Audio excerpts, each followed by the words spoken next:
Welcome to Reality Exposed. Today we bring you a fascinating and inspiring story about how a poor boy, through sheer perseverance and vision, built one of the most prestigious watch brands in the world, Rolex. This is the story of Hans Wilsdorf, the founder of the iconic Rolex watch company. Hans Wilsdorf was born on March 22, 1881 in Kulmbach, Germany, into a modest family. His early years were marked by tragedy. By the time he was 12 years old, he had lost both his parents, leaving him and his siblings orphaned.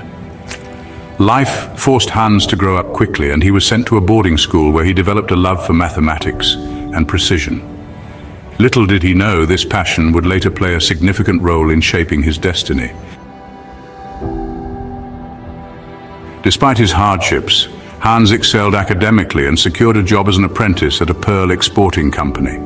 This was his first exposure to the world of luxury and craftsmanship. After a few years, he moved to Switzerland, the heart of the watchmaking industry, where he worked for a watch company.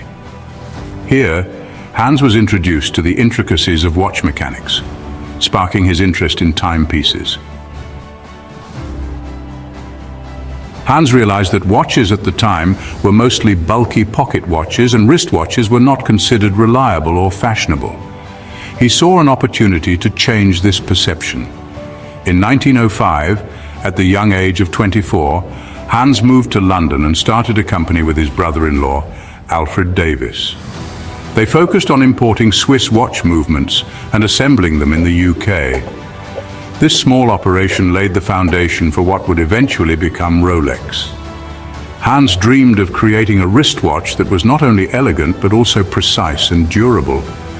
In 1908, he registered the brand name Rolex, believing it was short, catchy, and easy to pronounce in any language. He envisioned Rolex as a symbol of luxury and innovation, but building such a brand was no easy task. The biggest challenge was overcoming the skepticism surrounding wristwatches. At the time, they were considered flimsy and inferior to pocket watches. Undeterred, Hans dedicated himself to proving that wristwatches could be reliable and accurate. He partnered with Swiss watchmakers to develop movements small enough to fit in wristwatches without compromising on precision. His efforts paid off in 1910 when a Rolex wristwatch became the first in history to receive a Swiss certificate of chronometric precision, a groundbreaking achievement for the industry. But Hans didn't stop there. He believed that a truly great wristwatch should be waterproof, resistant to dust, and able to withstand the rigors of daily life. In 1926, Rolex introduced the Oyster, the world's first waterproof wristwatch. This revolutionary invention changed the way people viewed wristwatches. To demonstrate its reliability, Hans orchestrated a bold marketing stunt. He gave a Rolex Oyster to Mercedes Gleitzer, a swimmer attempting to cross the English Channel. After 10 hours in the water, the watch remained in perfect working condition. This event catapulted Rolex into the global spotlight. However, success didn't come without its challenges. During World War I, Hans faced significant setbacks. As a German living in England, he encountered prejudice and even had to relocate the company to Switzerland due to anti-German sentiments. Despite these obstacles, he kept his focus on innovation and quality.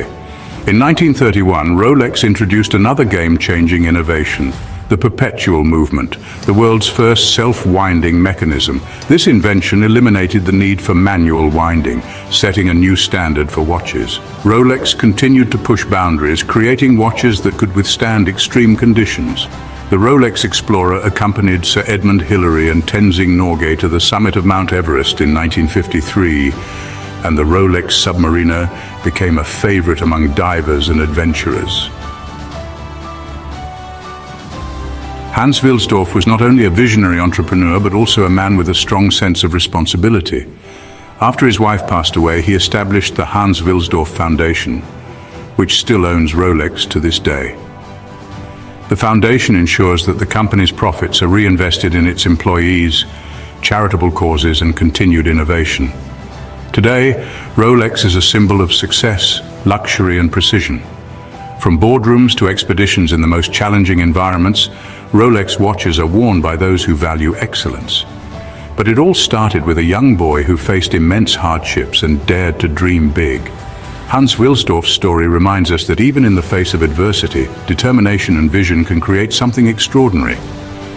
If this story inspired you, make sure to like, comment, and subscribe to Reality Exposed for more amazing tales of triumph and innovation. Thank you for watching, and we'll see you in the next video.